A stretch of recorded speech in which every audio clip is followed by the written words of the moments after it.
안녕하세요. 먼슬리입니다. 재테크를 본격적으로 하기 전에 우리가 꼭 해야 할 일이 있는데요. 계좌를 정리하는 겁니다. 은행 다니는 친구들이 부탁을 해서 취업을 하면서 군대에 입대하면서 우리가 정말 많은 계좌를 만들잖아요. 그런데 이렇게 계좌가 많기만 하면 우리 재테크에는 그렇게 도움이 되진 않아요. 깔끔하게 정리할 필요가 있고요. 안 쓰는 계좌는 없애고 필요한데 아직 없는 계좌는 만들어야 되죠. 오늘은 우리가 평생 살면서 계속해서 사용해야 하는 기본적인 계좌 딱 6개를 알아볼 거예요. 이 6개의 계좌는 돈을 모으고 투자하고 절세하고 연금을 받는 데 사용하게 됩니다. 라이프 사이클 재테크 전반에 거쳐서 꼭 필요한 계좌들이라고 보시면 돼요. 은행 계좌, CMA, 예탁 계좌, ISA, 연금저축펀드, IRP입니다. 은행 계좌와 CMA는 돈을 모으는 용도이고요. 예탁 계좌와 ISA는 투자 용도, 그리고 연금저축펀드와 IRP는 노후 용도로 구분할 수가 있습니다. 먼저 돈을 모으는 용도, 즉 저축용 계좌부터 알아볼게요. 은행 계좌랑 증권사의 CMA인데요. 이 두 계좌의 기본적인 특성은 같아요. 언제든지 돈을 넣었다 뺐다 할 수 있는 거죠. 차이점도 있는데요. 우선 은행 계좌는 예금자 보호가 됩니다. 5천만 원까지 되고요. 증권사 계좌는 예금자 보호에 적용을 받지 않습니다. 대신 CMA 계좌의 금리는 은행 자유 입출금 계좌보다 조금 더 높아요. 예금자 보호에 대해서 좀 이해를 해야 되는데요. 꼭 예금자 보호가 된다고 해서 더 좋은 건 아니거든요. 은행은 고객 자금을 자산으로 운영을 합니다. 즉, 고객이 예금한 돈을 대출해서 돈을 벌죠. 그렇기 때문에 보험이라는 수단을 사용해서 고객의 자산을 보호해줘야 되는 겁니다. 반면에 증권사는 고객의 자금을 확실하게 별도로 보관을 합니다. 그러니까 애초부터 보험이 필요가 없는 거죠. 예금자 보호가 없다고 해서 더 위험한 게 아니라는 의미입니다. 보험료는 내지 않아도 되니까 증권사의 CMA가 더 높은 금리를 줄 수가 있는 거고요. 그럼 왜 은행에 계좌를 만들어야 하나? 이건 실질적인 이유 때문인데요. 우리가 살아가면서 은행 대출을 받게 될 일은 있기 마련이죠. 그때 주거래 은행이 있으면 좀 더 유리한 것도 사실이고요. 또 은행에서 나오는 각종 특판 예금이나 적금, 이런 것들이 매력적일 때가 또 있습니다. 예를 들어 볼게요. KB국민은행에서 KB 아이사랑 적금이라는 상품이 있는데요. 자녀의 수에 따라서 최대 8%의 가상금리를 줍니다. 12개월짜리 적금이고 월 납입액의 상한은 30만 원으로 제한되어 있어요. 그래도 최대 10%의 금리를 주는 좋은 상품이라고 볼 수 있고요. 은행은 고객을 유치하기 위해서 때로 이벤트성으로 상당히 좋은 혜택을 주는데 이런 혜택을 누리려면 일단은 계좌가 있어야겠죠. 그리고 은행 계좌보다 우리가 더 신경 써야 하는 건 증권사의 CMA입니다. CMA가 기본적으로 은행의 수시 입출금 계좌보다 더 좋은 금리를 주니까요.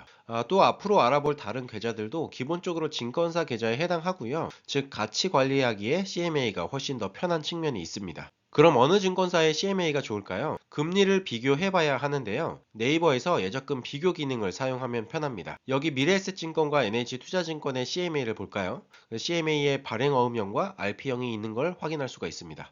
RP형은 고객의 자금을 증권사가 RP, 즉 환매 조건부 채권에 투자해서 운용을 합니다. 주로 국공채나 우량 회사채에 투자한다고 보시면 되고요. 발행어음형 같은 경우에는 고객의 자금을 증권사가 직접 발행한 어음에 투자해 운용을 합니다.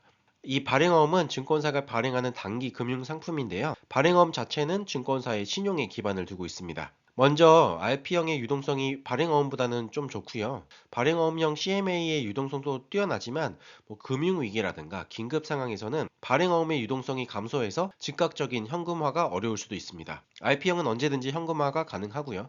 금리는 RP형이 발행 어음형보다 조금 낮아요. RP형이 아무래도 신용도가 최고로 좋은 채권에 투자하고 있기 때문이죠. 그래서 RP형을 선택할지 발행 어음형을 선택할지는 개인의 몫이기는 한데요. 유동성과 안정성 둘 모두를 중시하는 투자자에게는 RP형 CMA가 더 적합합니다. 은행에 여윳돈이 있어서 갑작스러운 유동성이 좀 떨어지더라도 수익률을 조금 더 받고 싶으시다면 발행 어음형 CMA가 더 적절할 수 있습니다. 이번에는 투자용 계좌에 해당하는 예탁 계좌와 ISA에 대해서 좀 알아볼게요.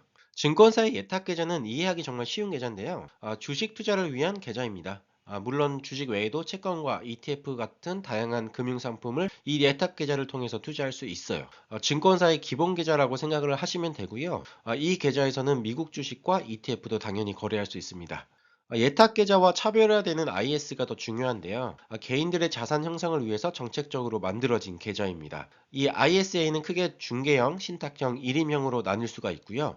중개형은 투자자가 직접 운영하는 계좌를 말합니다. 우리는 우리가 직접 운영할 수 있는 중개형 ISA를 선택하면 됩니다. ETF가 워낙 발달하고 있어서 신탁형이나 일임형보다는 중개형이 비용 측면에서 더 유리해요.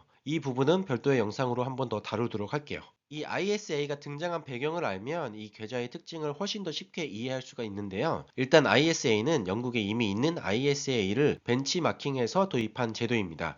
영국 ISA는 1999년 도입된 제도인데요. 국민의 저축과 투자 활성화를 목표로 만들어졌습니다. 당시 영국 정부는 저축률 감소와 투자 부족의 문제를 해결하기 위해서 또 국민 스스로가 일정 수준의 자산을 형성하도록 돕기 위해서 이 제도를 만들었죠.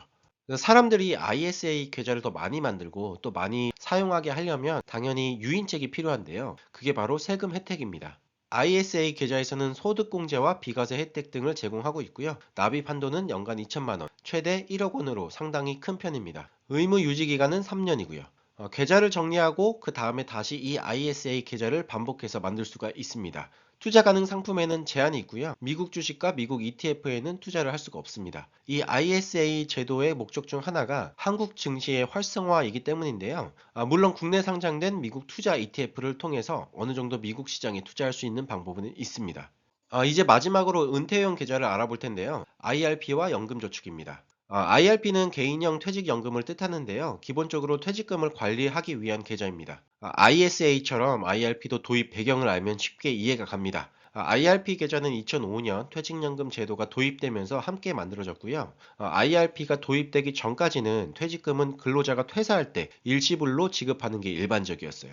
그런데 이게 뭐가 문제냐면 이 퇴직금이 노후 대비보다는 단기적인 소비에 주로 사용되었다는 거예요.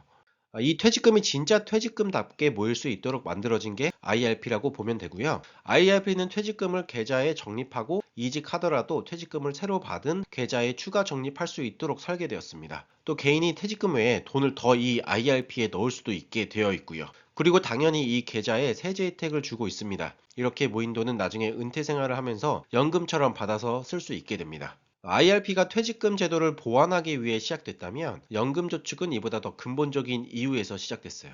국민연금과 퇴직금만으로 노후를 준비하기에는 부족하다는 인식이 확산되면서 탄생한 게 바로 연금저축이에요. 여기서 정리하고 갈 수 게 있는데요. 연금저축에는 세 종류가 있어요. 연금저축 펀드, 연금저축 보험, 연금저축 신탁인데요. 각각 증권사와 보험사, 은행에서 가입할 수가 있습니다. 저는 연금저축 펀드를 추천을 하고요. 왜냐하면 연금저축 보험, 연금저축 신탁의 수익률은 상당히 낮은 편이고 또 수수료는 높아요. 그리고 연금저축 펀드에서도 안전한 ETF를 활용하면 연금저축 보험이나 연금저축 신탁만큼이나 안정적인 자금 운용이 가능하죠. 그래서 우리가 준비해야 할 계좌는 연금저축 펀드입니다. 기본적으로 연금저축 펀드는 소득 수준과 상관없이 누구나 노후 자금을 적립할 수 있게 된 제도입니다. 사실상 노후를 위한 전국민 절세 계좌라고 볼 수가 있고요. 이 계좌는 없으면 무조건 손해인 거죠. 당연히 세제 혜택 있고요. 매년 꼬박꼬박 이 펀드에 돈을 넣게 유도해야 하기 때문에 연간 최대 400만 원까지 세액공제를 해줍니다. 또 이 연금저축 펀드로 운용하는 과정에서 받은 배당금에는 과세를 하지 않아요. 과세는 만 55세 이후 연금 형태로 수령할 때 운용 수익에 대해 저리로 세금을 부과합니다. ISA나 IRP, 연금저축은 하나하나씩만 떼어놓고도 할 이야기가 참 많은 주제인데요. 개별 계좌의 활용법에 대해서는 다른 영상을 통해서 정리해 보도록 하겠습니다. 일단 이번 영상에서는 우리가 평생 재테크를 해 나갈 때 필수로 세팅해야 하는 6개의 계좌를 정리해 봤습니다. 근데 종합해보면요, 증권사가 매우 중요합니다. CMA와 예탁계좌, ISA, 연금저축펀드, IRP가 모두 증권사에서 만들 수 있는 계좌거든요. 때문에 어떤 증권사를 사용할지가 중요하죠. 물론 예탁계좌 따로, ISA 따로, 연금저축 펀드 따로 각기 다른 증권사를 써도 되지만 이 방법은 추천하지 않습니다. 자기의 재테크 현황을 한눈에 파악할 수 있다는 것은 상당한 장점인데요. 이를 위해서는 하나의 증권사를 선택하는 게 좋습니다. 그럼 어떤 증권사가 좋을까요? 제가 딱 정해드리기는 어려운데요. 각각 선호하는 게 다르거든요. 누군가는 편의성을, 또 누군가는 정보를, 또 누군가는 수수료를 최우선으로 고려하기 때문이죠. 규모 면에서 앞서 나가는 증권사는 미래에셋증권이 있고요. ISA와 IRP에서 가입자와 잔고 규모가 빠르게 성장하고 있어요. 지난 2021년 최초로 중개형 ISA를 출시한 삼성증권도 상당한 점유율을 확보하고 있고요. 저는 사실 금융기관을 고를 때 규모를 좀 고려하는 편인데요. 규모가 클수록 증권사가 벌 수 있는 돈도 커지겠죠. 또 그만큼 운영 시스템에 투자할 수 있다고 생각하기 때문입니다. 물론 이건 제 개인적인 기준이고요. 다른 증권사들도 ISA, IRP, 연금저축펀드 고객을 유치하기 위해서 이벤트도 열고 혜택도 주고 하니까 다른 증권사도 찾아보면 좋은 데가 있을 수 있을 것 같아요. 마지막으로 정리하고 좀 마치도록 할게요. 은행 계좌는 우리가 생활하기 위해 어쨌든 필요한 기본적인 금융 상품이고요. 나중에 대출을 받거나 할 때도 우대금리를 적용받을 수 있는 근거가 됩니다. 또 다양한 이벤트나 혜택 같은 것도 챙길 수가 있고요. CMA는 현금을 모아두는 창고 같은 역할을 하는 계좌고요. 은행의 수시 입출금 계좌보다 높은 금리를 줍니다. 또 연금저축펀드나 ISA, IRP 등 증권사의 다른 계좌와 좀 연동하기도 좀 편하고요. 예탁계좌 같은 경우에는 증권사의 기본 계좌로 보시면 되고, 이 계좌에서는 뭐 한국 및 미국 주식, ETF, 채권, 뭐 다양한 자산에 당연히 투자할 수가 있습니다. 특히 이 계좌에서는 미국 주식, ETF에 투자할 수 있는 통로로 활용하면 됩니다. ISA는 절세 혜택이 있는 투자용 계좌고요. 미국 주식과 ETF에 대한 투자가 좀 제한되어 있고요. 때문에 이 계좌는 국내 주식과 ETF 투자에 우선적으로 활용하게 됩니다. IRP 역시 ISA와 마찬가지로 절세 혜택 계좌가 되겠고요. 국민의 은퇴 후 안정적인 생활을 위해 만들어졌습니다. 연금저축펀드는 전 국민의 연금 시스템 지원을 위해 만들어진 절세 계좌입니다. 연금저축보험과 연금저축 신탁도 있는데 연금저축펀드를 추천합니다. ETF만 어느 정도 활용할 줄 알면 연금저축보험, 연금저축 신탁이 구현하는 안정적인 성과는 쉽게 따라할 수 있기 때문이죠. 이 6개 계좌들을 잘 정리하고 계셔야 돼요. 유동성 높은 현금은 얼마나 있고 또 내 주식이나 ETF의 종목별 투자 비중은 적절히 잡혀 있는지, 그리고 절세 계좌의 혜택을 잘 누리고 있는지를 체크해야 하는 거죠. 사실 이게 익숙해지면 그렇게 어려운 일은 아니고요. 뭐 한 달에 한 번 정도 체크하면 충분합니다.